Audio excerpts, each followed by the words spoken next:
New Thought Media Network.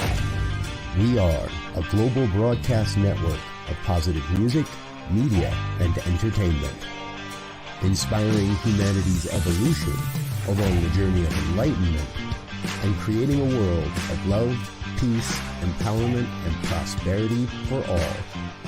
New Thought Media Network. Positively inspiring.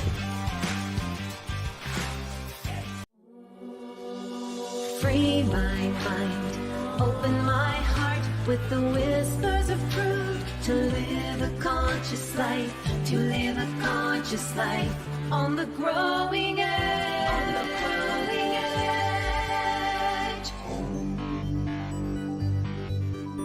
edge. And now, here's Allie.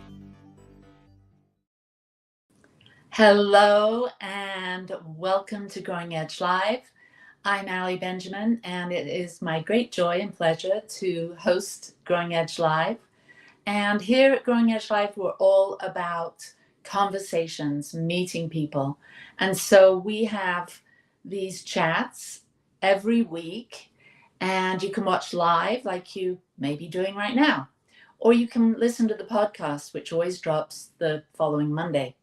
We talk to soul-centered individuals that are channeling their time, their love, their resources into doing good works in the world. And so you can listen to these. I have a wonderful library of shows that you can peruse and hear from people from all walks of life that are using their lives to support others, to inspire others, and to help people heal. And so I'm so grateful that you're here. And we have another beautiful soul guest today, Marty Bacher. And Marty has been a friend of mine for many years. We're colleagues. There he is. And I'm going to read his bio because he is venturing into a whole new journey in his life.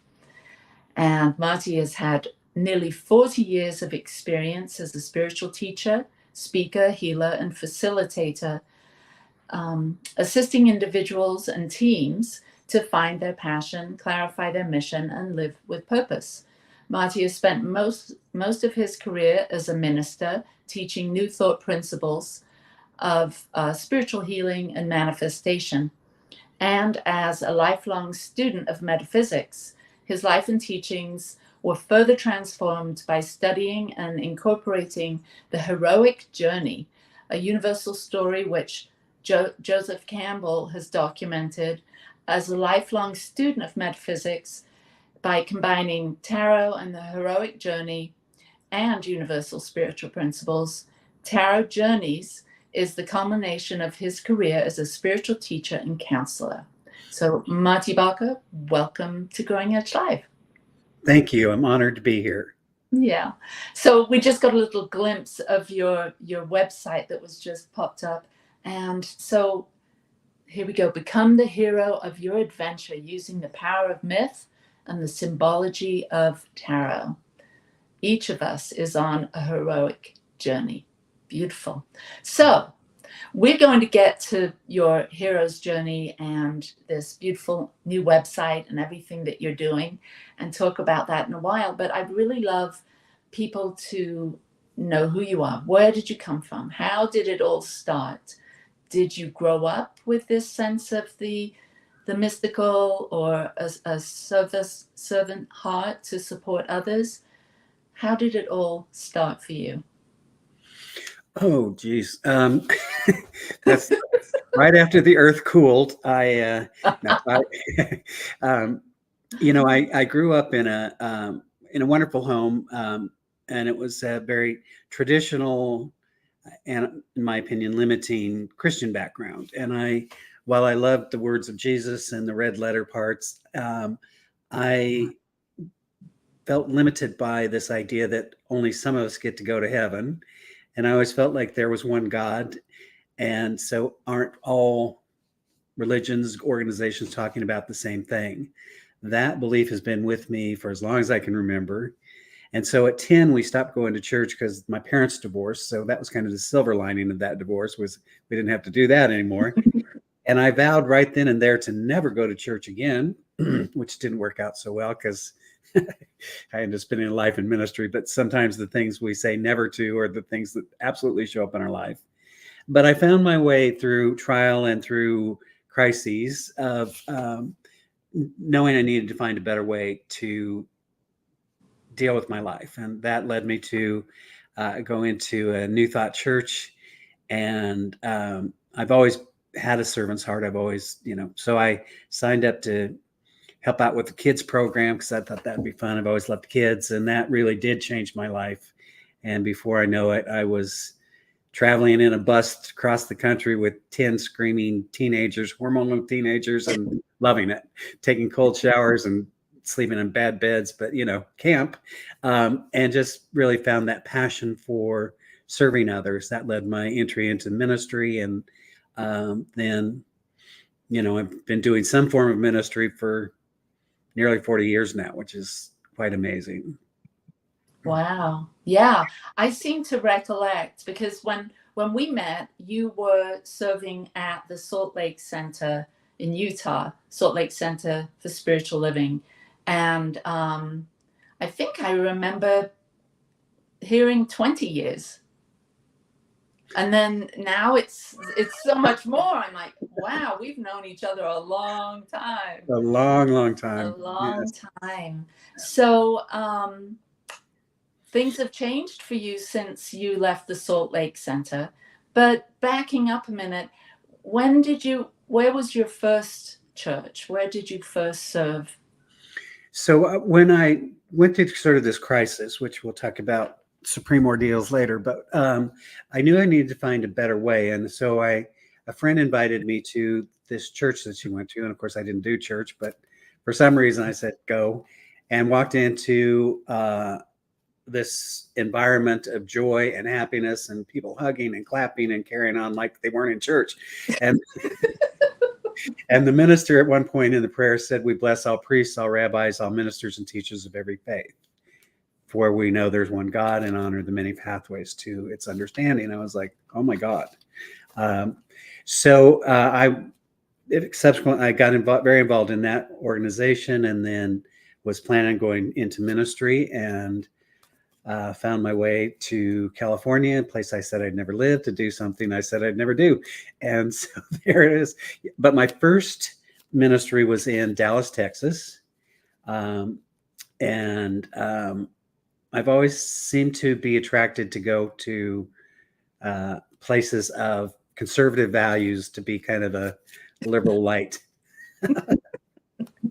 Hence Utah too, right? Yeah, Utah, Idaho. So Texas, so you served there for a period of time. Then where did life take you? So I took a church for a couple of years in Dallas, and then I was invited to start a new ministry, which is a nice way of saying I got fired, and started a new ministry. Was there for about 7 years, and then went to Oklahoma City, and then decided I would move into a different form of that. My partner and I moved to Sun Valley, Idaho, and so I got to be the minister's spouse for a while, and then helped start a couple of organizations and did some consulting work. And then part of the consulting work was in Salt Lake City. I was living in Sun Valley, Idaho, and ended up taking that church for quite some, 7 years or something like that. And commuting for the first 3 or 4 years from Idaho that was crazy, but it was wonderful actually in many ways. So, I often say my card in the tarot deck is the Fool, which kind of just says, what cliff, jump, see what happens. And that really in many ways has been the way I've just trusted the process. Yeah, I remember when that period of time when you came to Utah, because our church was just 20 miles or 30 miles away, and you and I worked together, and you really supported our new ministry, our new work in Ogden, Utah, and were just such an incredible mentor and friend and support that really helped us establish our board of directors and understand more about all of that. So thank you for being there for me and for our community. Well, thank you. It's been an honor. I love what you've done. Oh, thank you. And I remember when you were making that long commute, and I also remember when you actually moved to Utah, and wasn't there a horse involved? Yes. Yes. So Yes. are you a horse lover? Absolutely. Yes. So Yeah. tell me more about that, because I've never, like, horses intimidate me a bit. They're just such big creatures. And I know they pick up your energy. And so I'm always sort of aware. I do a little like auric cleanse when I go near a horse so it can't sense that I'm nervous. But I'm wondering, what has your relationship with horses, how has that supported you? Oh my gosh. In my family, there's always been horses. I had cousins that raised quarter horses and that sort of thing. And when I grew up in outside Denver, Colorado, it was still pretty rural at that point. So there was always this huge field with these beautiful horses across the way. And I just always had sort of an affinity. But it really wasn't until that point in Idaho where we had a horse property and offered to let a couple of rescue horses come live with us. And again, saying yes. But I learned so much about intention, because horses are so sensitive. I mean, if you ever think about how horses run together full out as a herd, and all of a sudden they turn all at the same time. Well, somehow there's communication going on. And when it was worked with a trainer who'd always say, basically, it was never about training the horse, it was about training me. She's like, where's your intention? What are you doing? You know, because they do pick up the energy. And if you're frantic, they're like, oh my God, we're in danger. So I got to act out. And so over and over, it was like holding the intention and being clear in my own mind and in my own soul. And then the horse would just respond to that. So it was a wonderful experience to deepen my spiritual work through that. So yeah, as you're talking about that, I'm thinking back to my childhood. I grew up in England and would take riding classes. We'd have ponies, not horses, and full English style, you know, hat and jodhpurs and all of that. And I would always get the horse that was misbehaving. I remember Pickles would always be nibbling at me, and yeah, and then one ran off with me one time. So I think, yeah, I know that they're reading my energy, and yeah, it's a delicate thing. And I can see that having that exposure as a young one, knowing that there's communication going on with other species, with each other.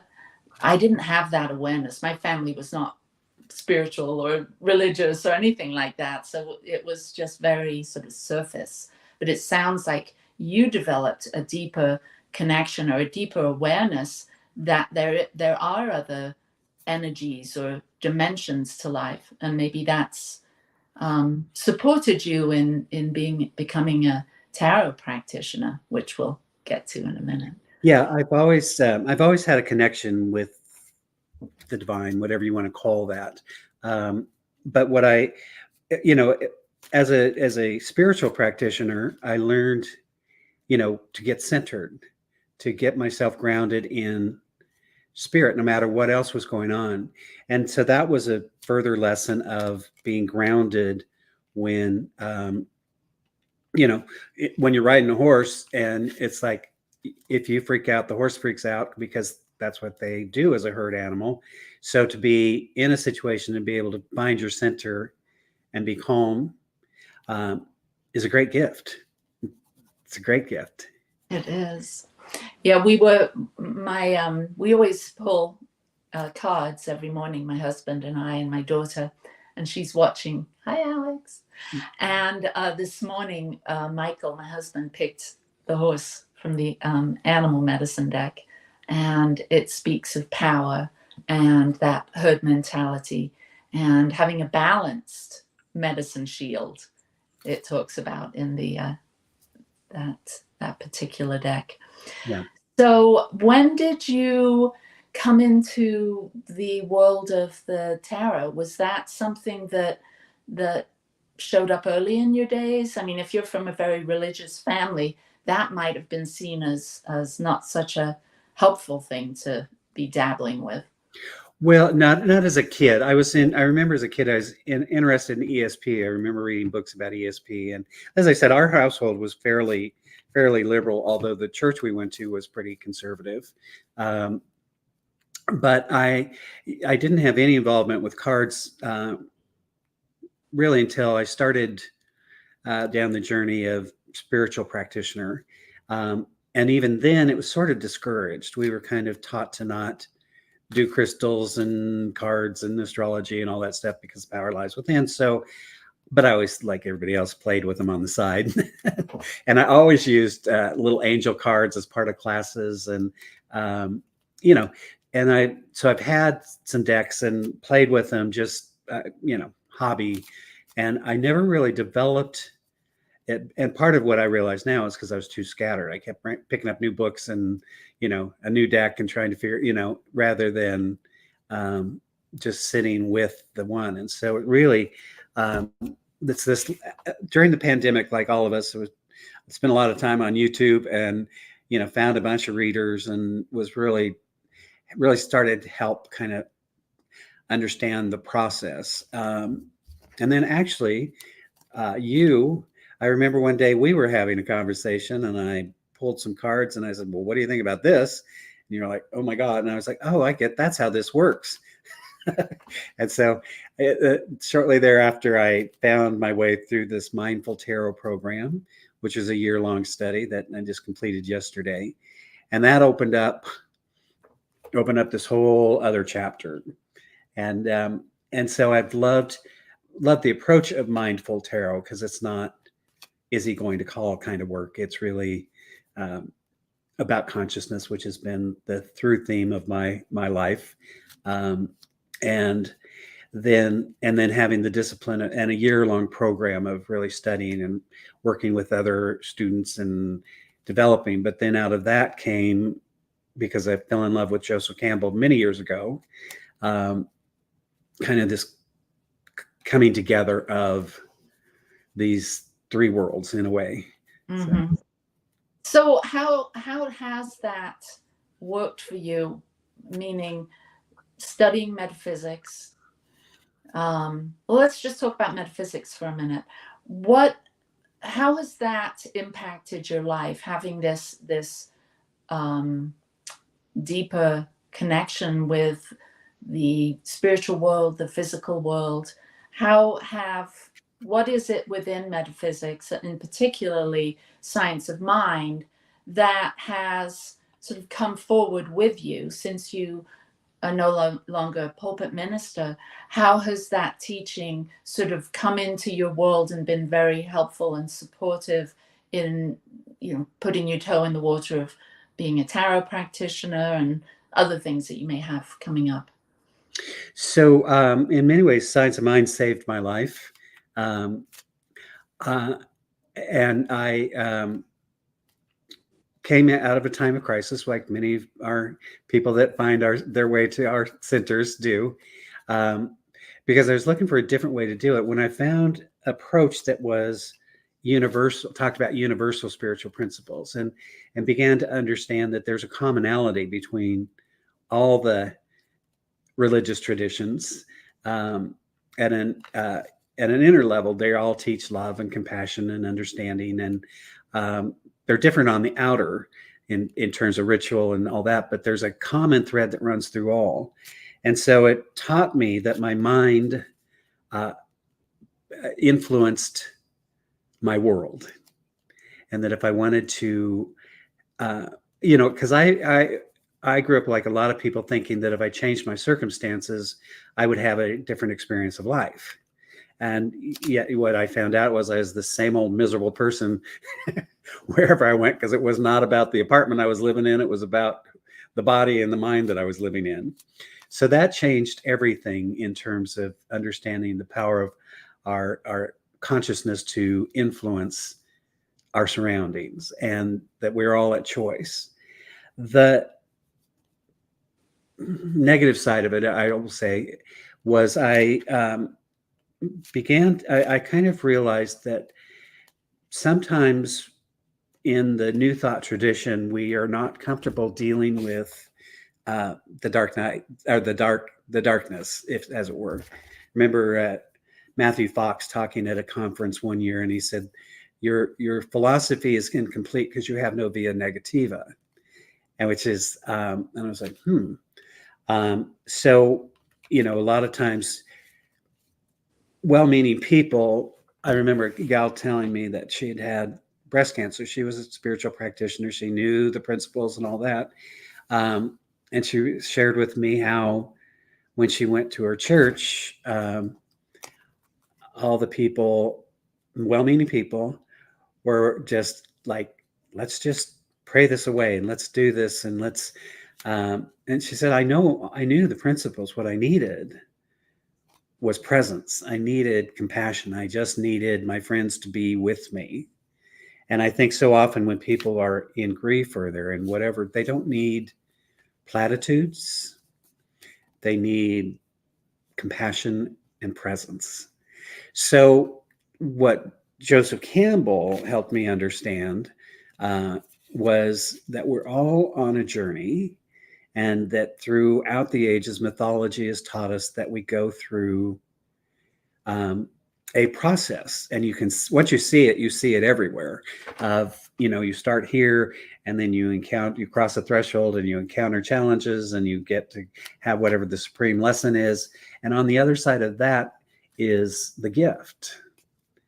And what I found was, in understanding that, was you've got to go through whatever you're going through, so that you can embody the gift that lies on the other side. And often people would come to my office for prayer. Usually is that when they were being tested and tried, like, can we pray this away? And so I realized what we wanted to begin doing is pray for the courage and wisdom to move through the experience, to gain the fullness of the experience. I believe it's why we're here on this planet, to experience all of it. And so, it's all necessary in a way, for our soul's evolution. Absolutely. Yeah, when you were sharing that story of the person coming to you, I was thinking back. I had a similar experience when my youngest son, got ill at 10 years old. He was diagnosed with a 19.5-inch spinal cord tumor. And I was in practitioner training at the time. And I distinctly remember my team, my minister and the other practitioners, they were really standoffish. They would not come to the hospital. And granted, we lived up in the mountains in Big Bear Lake, Southern California, and the hospital was 50, 60 miles away down the mountain, so to speak. But so it was a bit of a trek. But it was more than that. They had sort of a disdain for being with the discomfort or the uncomfortable. And I really felt that was missing at that point, and sort of sparked in me this desire to create.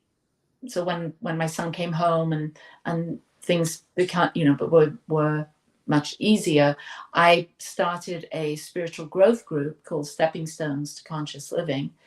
And this was my response to what I felt was lacking within our church community, a place where people could come and not sit and ruminate in the dark stories, but to feel seen, to feel acknowledged. Because I also saw, not only within our church, but within the greater New Thought communities at that time, and this was 20-something years ago, that there was that toxic positivity, that wanting to brush things under the the rug, so to speak, or even to say, make comments which would immediately shut people down, like, well, what is it within you that attracted this? So yeah, I think that there's been a lot of evolutionary steps and in consciousness that have helped New Thought sort of be more accepting of the shadow, of holding that space for individuals. And so the hero's journey, I'm really excited to dive into that. We will after the break, but before that,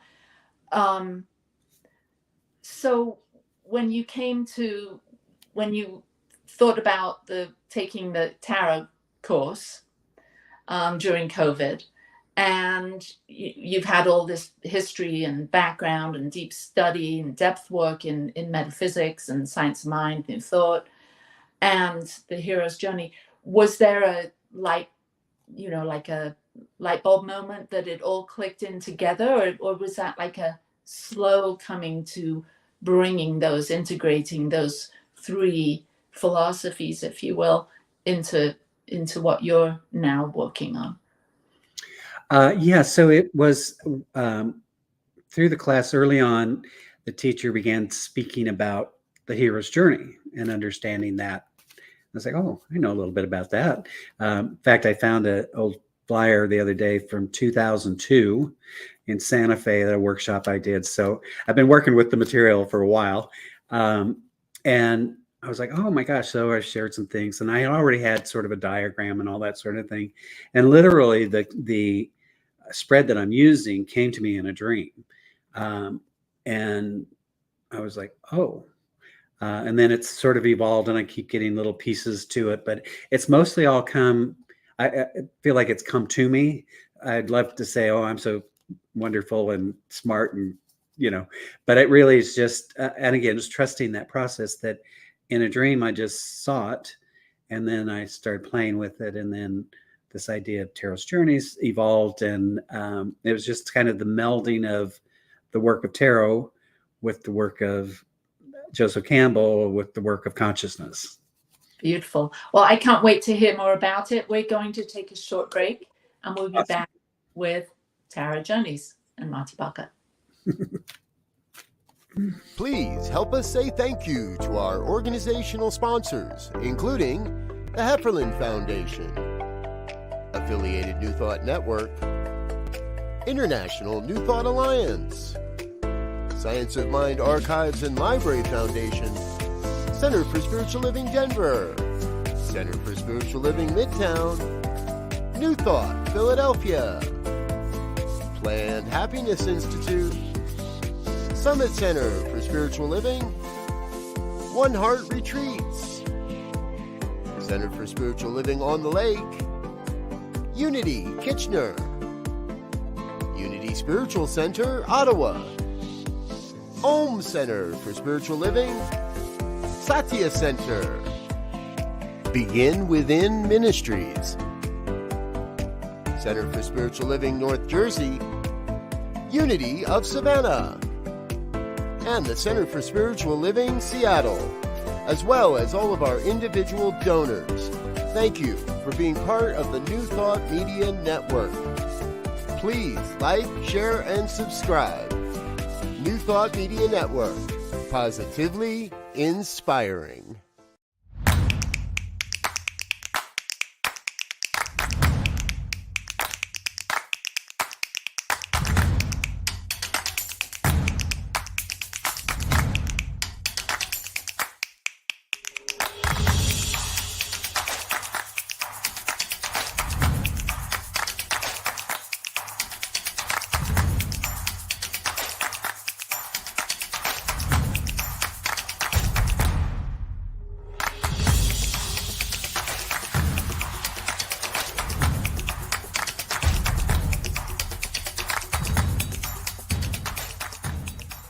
People of African Descent New Thought Group proudly presents Celebrating Our Soul, Consciously Creating Change at Unity Village, Thursday, August 1st through Sunday, August 4th.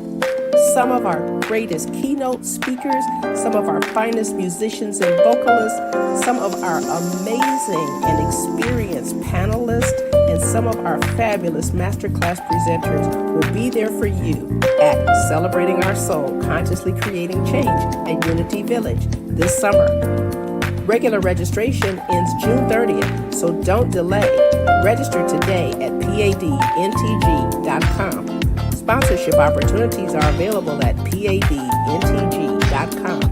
Volunteer opportunities are available at padntg.com. Go there now, padntg.com. See you there.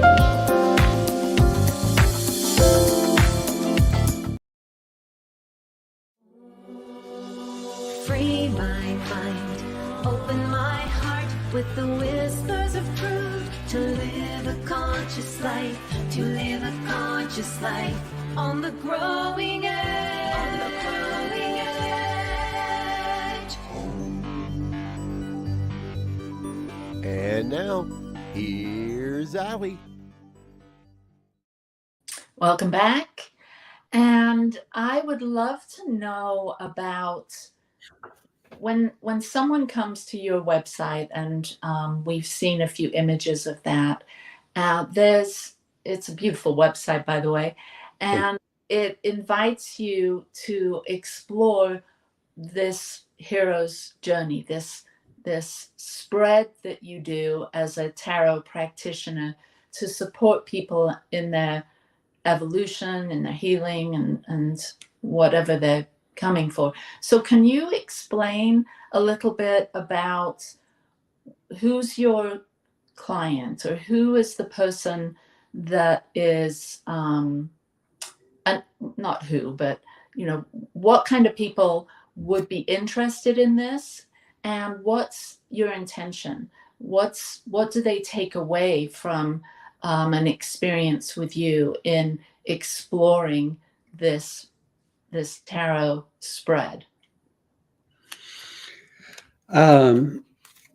Well, I prefer my clients be human, but I'm open to other options. No, I think it's a seeker. It's always a seeker, right? The type of, tarot can be used in many ways, and some do predictive tarot, and that's not what I do. I'm specifically interested in this aspect of consciousness.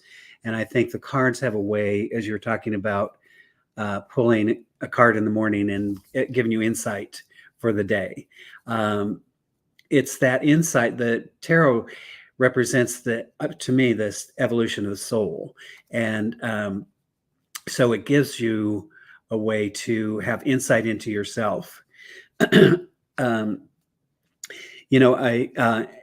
I've done a fair amount of pastoral counseling over the years. And one of the benefits of tarot is it impersonalizes it. I use the example of when my nephew was young, and sometimes he'd misbehave. And so I'd say, okay, we're going to have to get Barney, and we're going to have a conversation.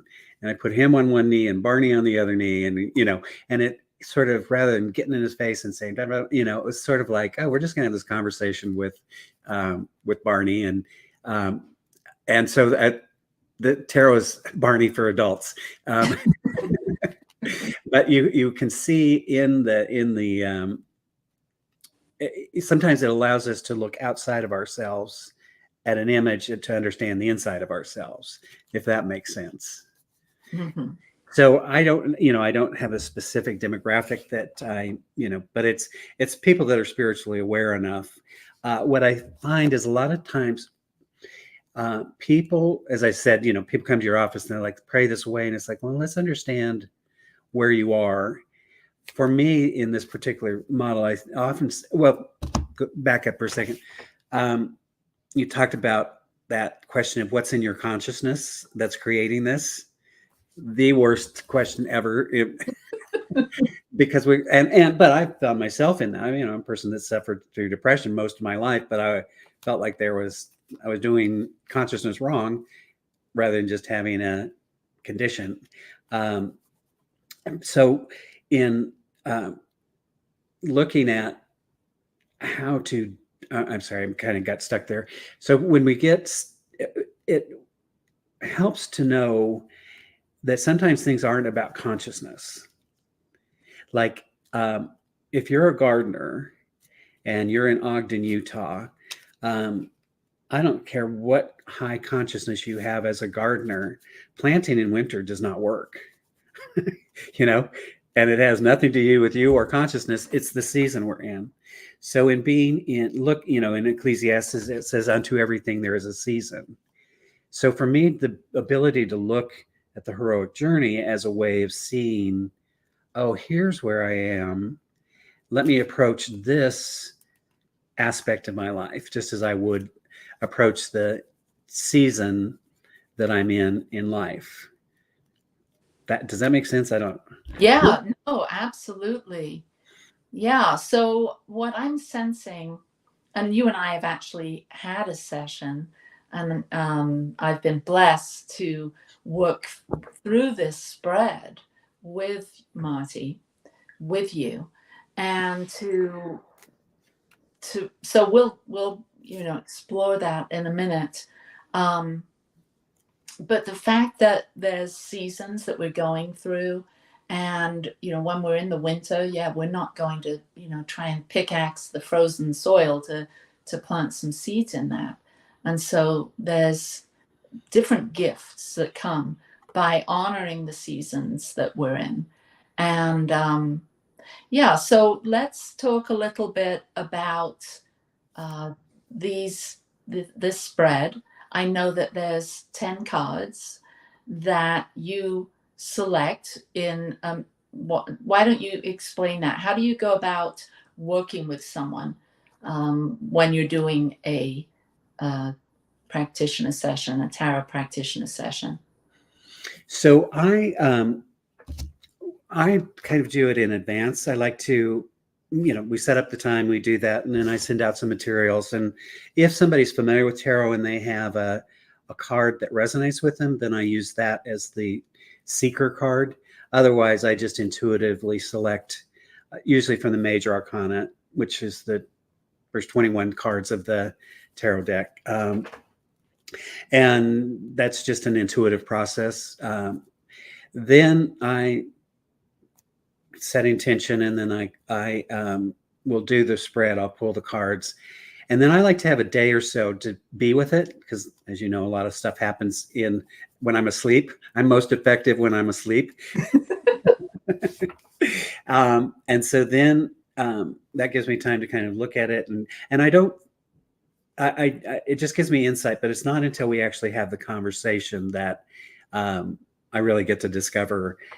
Like sometimes I'm like, this makes no sense, but then in the conversation, people are, oh my God, that's exactly right. I can absolutely see why it's there.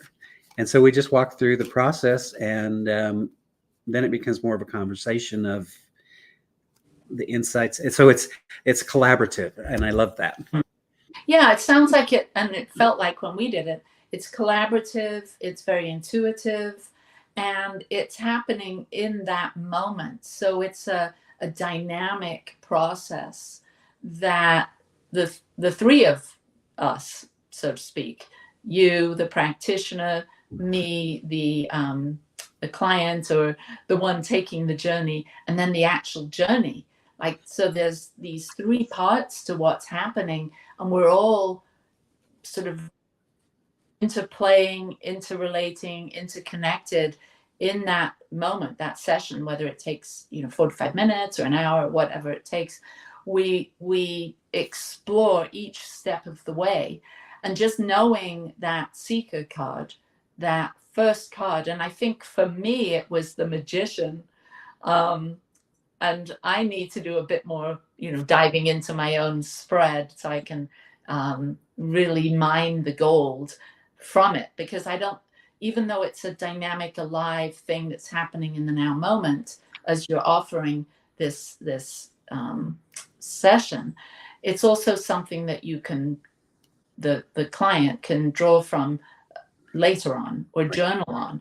And so let's start with number one, the seeker. That's a particular character from this this tarot deck, and this character that's selected either intuitively or by your client, it has particular traits and qualities and characteristics and gifts, wisdom. So that in and of itself is something to consider. And so let's start there and then move on to card number 2. And for those of you that are watching, you can see the spread. Card number 1 is the Seeker, and then card number 2 is the Ordinary World, I believe. Correct. So in the hero's journey, and I always like to say hero is a generic term like actor or doctor or whatever. It's not gender based. But our hero or heroine is living their life. A lot of times I'll use the example of Dorothy and the Wizard of Oz because we all know the story. But, you're living your ordinary life. And in Dorothy's case, she's living in black and white Kansas. And, then it moves to the call to the adventure. And there's 2 ways the call to adventure happens, either external or internal. So external can be a tornado, moves your house, or it can just be that divine discontent, that inner longing, that sense that there's something more to my life and I must find out what it is. Think about the great parable of the prodigal son. At home says, give me my fortune. I'm going to go live my life, and then finds themselves eventually in the supreme ordeal, because if you're a Jewish boy feeding pigs, it's not good. And there's a message in there that says, and then he came to himself and realized even my father's servants live better than this life. I'll go home. So that's a very simple, quick, heroic journey, but there always involves that element of leaving home or leaving the life. So they get that call to adventure in some way, shape, or form. Right. And I should say, this is just my version. Campbell has more. You can find people that have like 20 points. And, I like to keep things simple because I have a simple mind. And so, so usually early on in the adventure, there is what is card number 4, which I call the supranatural aid or mentor. If you think about Star Wars, and Luke meets this strange little green person, Yoda, who's there to help him. In Dorothy's case, she receives a gift of these shoes, but really doesn't understand the symbolic or the significance of that gift.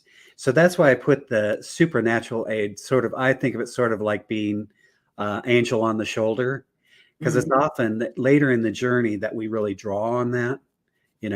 Luke learns about trusting the Force early on, but then as the story gets better, it's really about trusting the Force, right?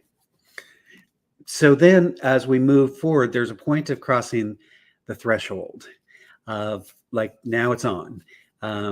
In some mythological terms, there's an entrance. And if you think about when you cross a threshold, you enter into a new dimension. Sometimes I think of it like the underworld. And so there's a commitment there. Then we find ourselves on the road of trials. And this is why we love movies and mythology and legend and all this stuff, because we want our hero to be tested, right? They've got to overcome something or embrace something. Now, when it's our own life, we can kind of think it sucks, right? Like, when it's actually happening, yeah. And that's when they show up in your office saying, let's pray this away. But I say, no, let us, you're being tested. And in my humble opinion, it's why we're here on the planet, having a human body. We're spiritual beings having this human experience. And that's part of why we're here. So let us gain the wisdom, the skills, whatever necessary as we move through this road of trials. At every point, there comes what we call the supreme ordeal. And the supreme ordeal is not the magnitude of the event. It's the moment when we come face to face with ourselves, or when we surrender to the process. And when I use the term surrender, I don't mean giving up, I mean opening up. Mm. I often use the example of Jesus in the garden. That's the supreme ordeal. It's not the crucifixion. It's the moment in the garden of surrender to this unfolding story. That's on the other side, he finds the Christ, correct? So once we allow ourselves to go through that and gain what our insight when we die to one way of being and born to a new way of being, Jesus talked about being born again. And death and resurrection is in mythology over and over and over.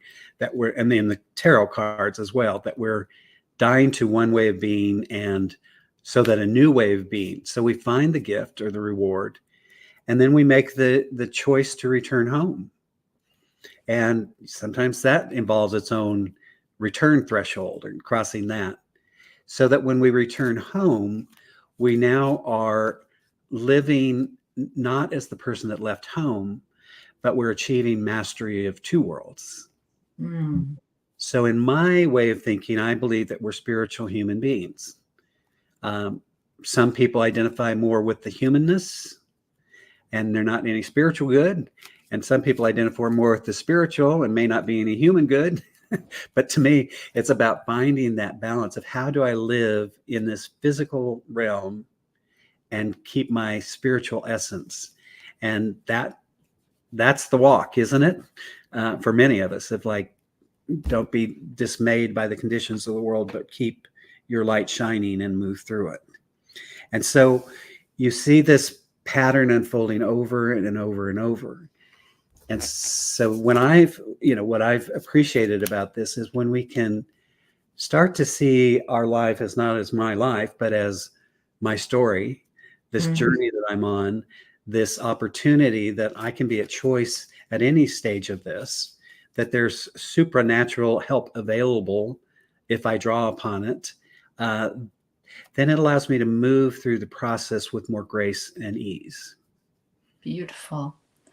So two things are coming up for me, like your own hero's journey, and then maybe you could share some insights, because I know that you've done, years of sitting with people and probably bringing in some of this philosophy of the hero's journey, and you've been working with clients in offering this spread, and I'm wondering, can you share some of the some highlights or some insights about people's working this spread, working their own journey, coming to some of these, they're not all thresholds, but that's one of the words, card number 5, crossing the threshold, call to adventure, that's a sort of another threshold you cross. So can you share some of the, either your own story of the hero's journey and how this has been significant to you, or maybe some people that you've been working with, without breaking any confidences, obviously, but to give us some insight into how significant it is to slow down and really do this inner work. Right. So let me tell you about this crazy woman I worked with named Allie. Oh no! Let me pull it up on screen. No, I'm kidding. No, it's. I think. I think for me, again, I found myself sort of indoctrinated. Nobody said it, but into this, like, if I could just change my consciousness, whatever that meant, I wouldn't be experiencing what I'm experiencing. The work helps me understand that perhaps I have a soul contract that I often tell people that the way I got into ministry was by trying to outrun a police officer while drunk. Now there were several steps that happened but it was like I was out of my mind crazy at one point because I had no tools to deal with grief. And I had a significant, my partner at the time died at 23 and I had no idea what to do with that. So I didn't know how or what to do that. So I, partied and tried to make it go away. Now, I only share that story, not because I'm proud of it, but because it informed everything else I ever did. So I don't care who you are. When you show up in my office, it's like, I got no judgment. Um, and I would not be the person I am today. I would not be the minister I am today. I would not be the spiritual teacher and seeker that I am today had I not gone through that experience. Now, I don't think Billy died so that I could have this experience, but he was on my life path. And it was a significant, life was all happy and fun. And then one day it changed. And so now I think, so when you can start to see that if you're in a human body on this planet Earth, you're going to have to deal with some stuff. It's what you signed up for. So when you accept, this is what I signed up for, you didn't have to accept the call. You didn't have to cross the threshold, but now you're in it. So how about we look at what skills can I develop as I'm being tested, as I'm moving through this? What do I need to surrender to? And often what we have to surrender to is our own divine magnificence. Mm. I can't tell you, myself included, how many times we try and carry that limited way of thinking through our lives. In fact, some of us that move into ministry and counseling and all that sort of thing are all working to heal our wounds, right? But when you can surrender to who you are truly, and then see this as just an experience you're having on the journey, then something magical happens. So I think it can be a tool for you to redefining trauma or recontextualizing. I just feel like I'm scratching the surface of what the potentiality is here. And so I'm just going to keep sharing what I share and listening to what I'm listening to and seeing where it takes me. That's beautiful. Yeah, I think of that return home, that number 9. And yeah, we've gone through this call, this ordeal, the wire brushing, my husband calls it. I call it being pulled through the hedge backwards. Life can really present us with a lot. And on this return home, after you've faced your fears, you've done some looking within, you've surrendered maybe to your own magnificence, then there's a coming home, coming back into the world.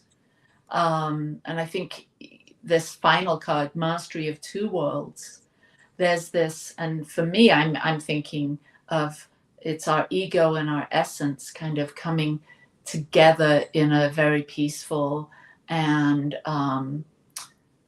authentically powerful way that we're better equipped. It's not to say I'm guessing that we can have several go-arounds of this hero's journey. It's not like one happens when we're in our 20s and then boom, it's over. It's all downhill. Life is but a dream after that. Right. That, it comes and goes. Yeah. And you can see that journey over and over and over. We enter it at different phases in our life. Every time we cross a threshold, like you get married, that's a new threshold. There's a whole process of being married.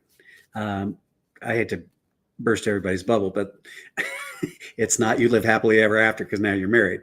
It's there's some stuff that's going to happen when you have a child, when your children all leave the home and now you have an empty home. There's thresholds throughout our life that kind of this cycle plays out. And so they don't all have to be major. I've had 3 that I can think of major tower moments when it all fell apart. But I also that's my strength card, because I always know when it falls apart, it comes back together. Mm-hmm. If I'll trust what I know and the power that is greater than I am. Mm-hmm. Beautiful. So we're just about at the end of our time together. And I always ask my guests this question. So you've heard of the song, What the World Needs Now is Love, Sweet Love. And here at the Growing Edge, and the growing edge really signifies that growing edge of our own becoming. And so collectively, humanity is on the edge, the growing edge. And when you look out at the world at the moment, you get a sense of your inner world. What would you say from this growing edge perspective that the world needs now, aside for love, which can never I already got that. I think we need compassion and understanding. I think, the biggest problem I see right now is we want to vilify each other. And we're just all on a different journey. And we're all going through whatever we're going through. So the more each of us can do to uplift ourselves and the lives of others around us, that's how we make a better world. And the darkness that shows up in our world is actually here to teach us. It's our shadow will continue to show up personally until we learn to deal with it. Our shadow collectively will continue to show up until we collectively learn to deal with it. So the greatest gift I think we can give each other right now is compassion, to be present with another. That's beautiful.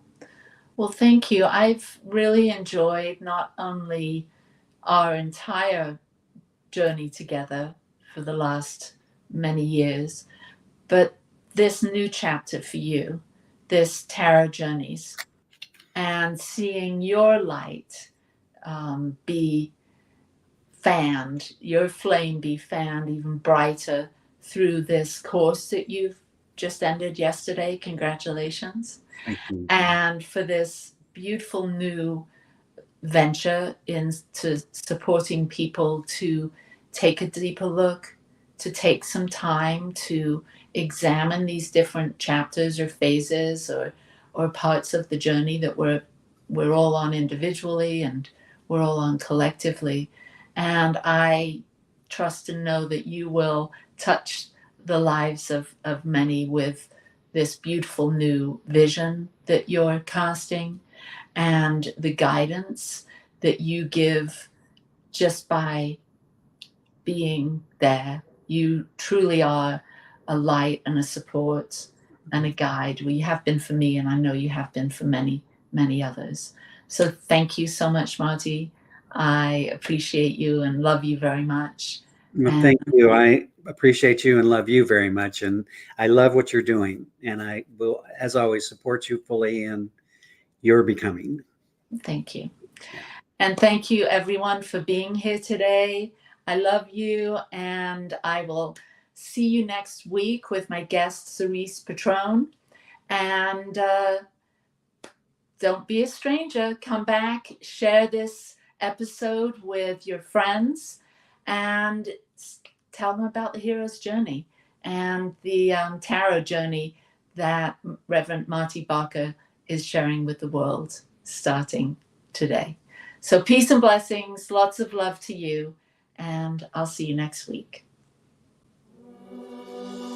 Free my mind, open my heart with the whispers of truth, to live a conscious life, to live a conscious life on the growing edge.